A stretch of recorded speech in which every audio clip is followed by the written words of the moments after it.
Hey, how's it going? Bill Lethman here for Money Evolution. In this video, I'm going to be helping you to figure out how much money you really need to fund your retirement. So if you go onto the internet and you do a quick search on this, you're going to find a lot of different opinions and different experts saying that you need 60% or sometimes as much as 90% of your current income to fund your retirement.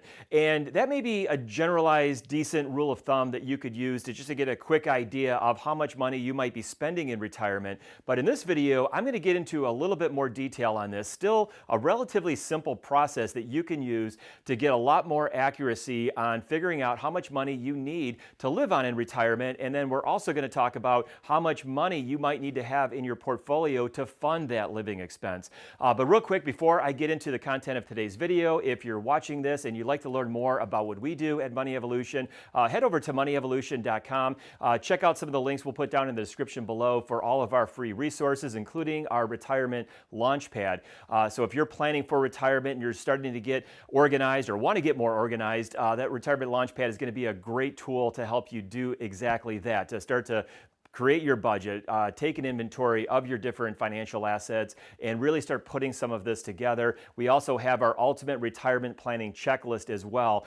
We covered just about every single thing that you need to be thinking about in the years leading up to retirement and in the early phase of retirement. So we'll put links to all of that stuff down in the description below. Okay, so let's jump in here. We're going to be going through another hypothetical example here to kind of walk you through the process that we're going to use. And we're going to assume that this is going to be a couple that's married, filing a joint tax return, and they're earning right now about $350,000 per year. And we're going to assume that that is pretty much split right down the middle, just for simplicity's sake here. And so one of the things that you may be thinking about as you're doing some of your retirement planning is you're thinking about that top line number. Hey, we're making $350,000 a year, and how are we going to be able to fund retirement? How much of that do we actually need to come up with here? And it's really probably not as much as you think. In fact, that bridge is actually a little bit more narrow. But we're going to go through this process here. So first of all, the one thing that you need to understand is that there's some things that are happening maybe while you're working that are not likely going to be happening as you're going into retirement. And one of those is your FICA taxes. And FICA taxes are what fund Social Security and Medicare, and it's on earned income. So meaning income that comes from a job or income that comes from a business. And once you go into retirement, even if you have investment income or dividend income, or you're taking withdrawals from your retirement accounts, none of that is subject to FICA taxes. It's only from that job or business income. And FICA tax can really add up. In fact, the total FICA tax is 7.65%. And it breaks down like this. So really about 6.2% or exactly 6.2 is going to be the Social Security amount there. And that's going to be for 2025 capped at $176,100. So it's what they call the Social Security taxable wage base. So if you're over that, then that Social Security 6.2% part of FICA actually goes away. And then there's the Medicare part of this. And the Medicare never goes away, but that's an additional 1.45% on all income with no upper limit. So even if you're making $1 million plus, you're going to pay that 1.45% on all of your income, essentially. So again, if we assume that $350,000, let's say split right down the middle, $175,000 for each of the two individuals in this hypothetical couple, they're actually just under the Social Security wage base, because again, I wanted to keep things relatively simple here. But if we look at what their FICA taxes are, it actually comes up to be $26,775 for the year. So again, out of that $350,000, that's something that they're not going to be paying or have to pay in retirement. We're also going to assume that they're putting some money into their retirement accounts. Most people probably are. You're probably putting money into your retirement account. So we're going to assume that they're putting in a combined $60,000 into, let's say, their 401k plan. And we're going to assume that's going in on a pre-tax basis. So that's before they even get to tax that from a federal standpoint there. So $60,000. And again, so we're starting to see, even though they're making $350,000, well, $26,000 of that, or almost $27,000, is going to FICA taxes. Another $60,000 is going to 401k. They're also going to get a standard deduction, or we're assuming they're going to get a standard deduction with the passing of the Tax Cuts and Jobs Act in 2017. Really, the number of people that are itemizing their deduction has gone way, way down. So for simplicity, we're going to assume that they're getting a standard deduction. So for 2025, that's going to be $30,000 that's going to be subtracted from their total income. So from a federal tax standpoint, if we subtract the $60,000 they're putting in the 401k, the $30,000 from the standard deduction, and we subtract that from the $350,000 that they're earning, we figure out that they are really going to pay taxes on only, I say only, but $260,000 of that income is going to be subject to federal tax. Then we want to do a quick calculation of what that tax is going to be. Incidentally, we have some great resources here. These are actually some reference materials that we have as part of our Retirement Time Machine program. You can find similar things like this out on the internet where you can see what the current tax table is.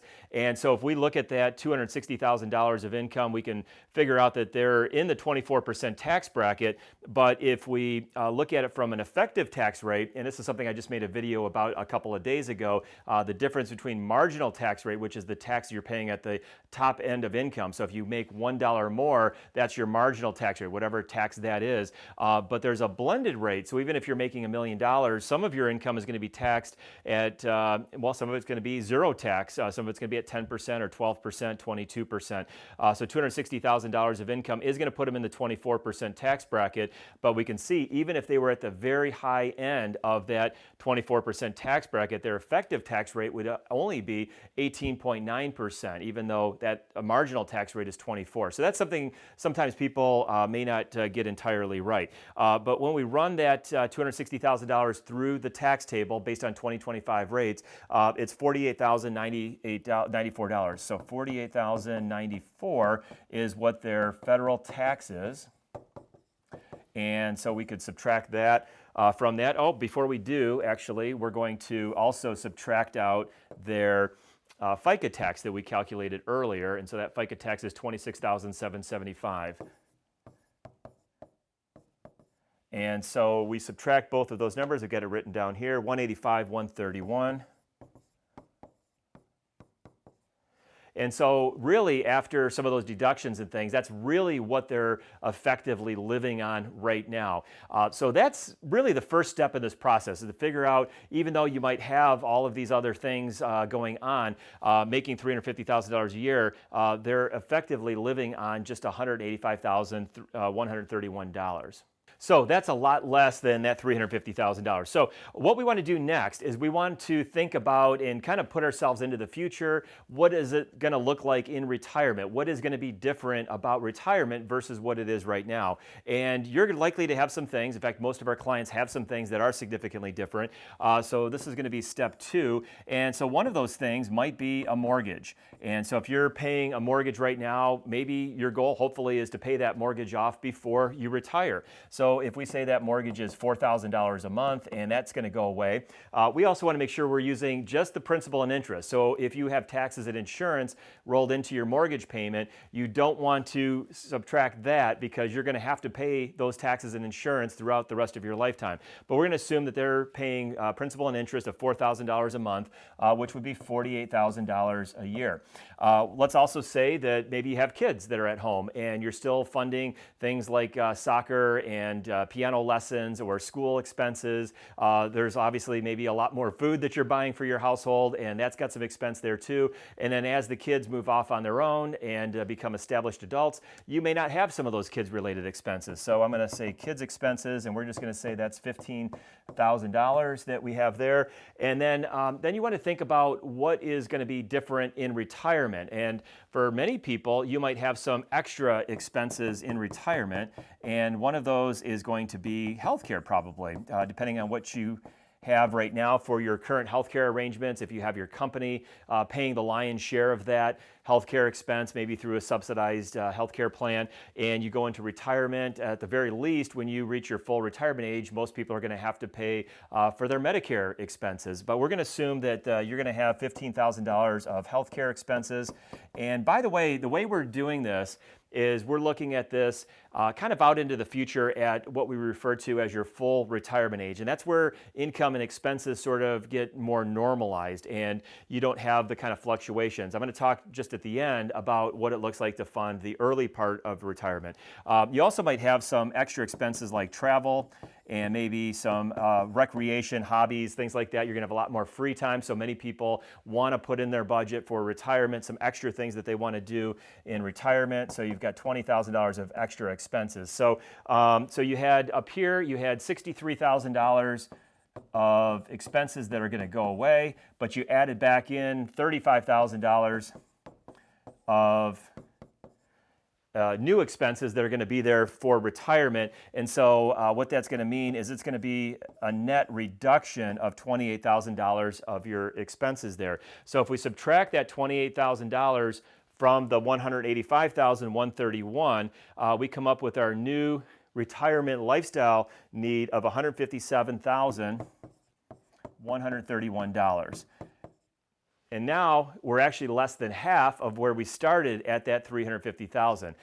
We're going to get into a few more steps here with calculating your taxes, and then we're going to talk about that early retirement part. Okay, so we wanted to subtract the taxes from our initial first step of the process here because there was those extra taxes, the FICA taxes, and again, those aren't going to apply. But now that we know and understand how much money you're really going to need in retirement, we're going to assume that however you're funding that need, whether it's pulling money out of a retirement account or maybe part of it, as we're going to talk about, is going to be funded by Social Security or a pension, we're going to assume that you're going to have to pay taxes on that $157,131.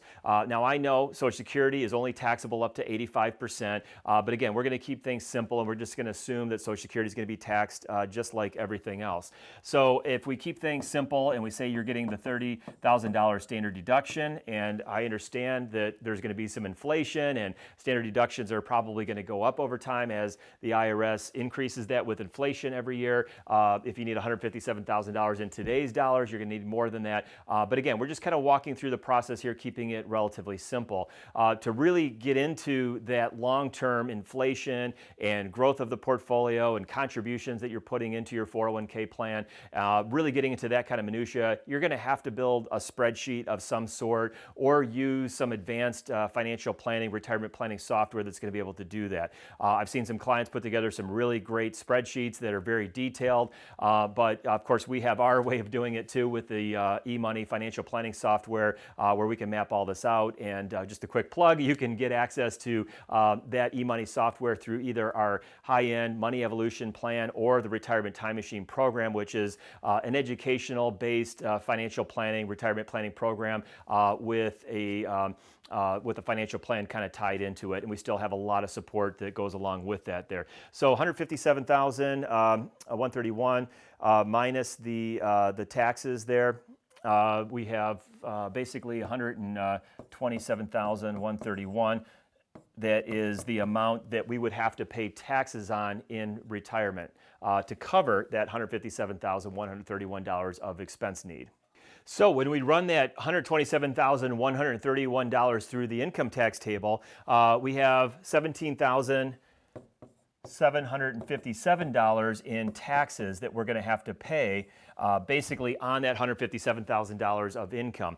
So what we're going to do is we're going to add that to the $157,131, and that number is $174,888. And what that is that's the real income need that this hypothetical person or couple is going to need to have to fund all of those living expenses. And we've already accounted for taxes in this too. We've calculated the amount of taxes. So as they go into retirement, this is how much they're going to need to fund.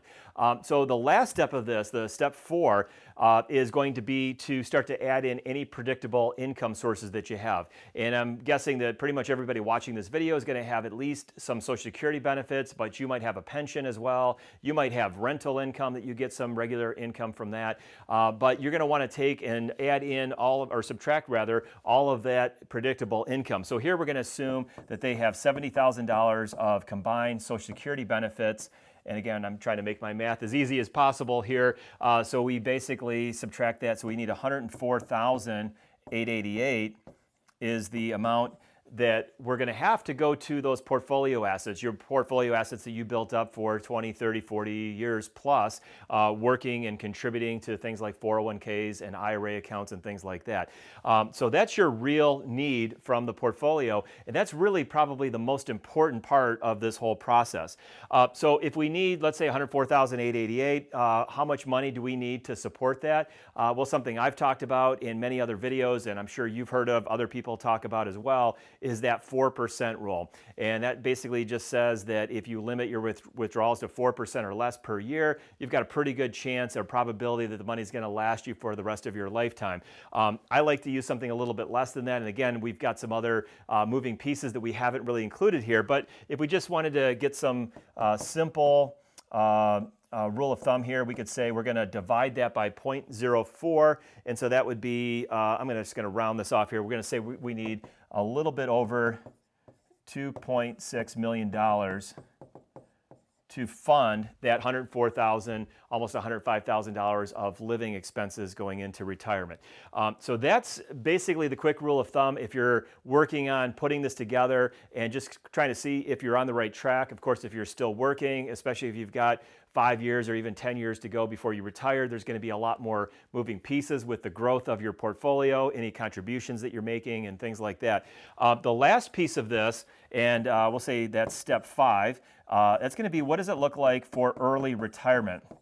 And I've been talking about this a lot in some recent videos, and that is the strategy or the idea of separating your retirement into two parts. One is what we're looking at right here, is what does that retirement look like at your full retirement age, when all that income and expense sort of normalizes. You're getting all of your predictable income.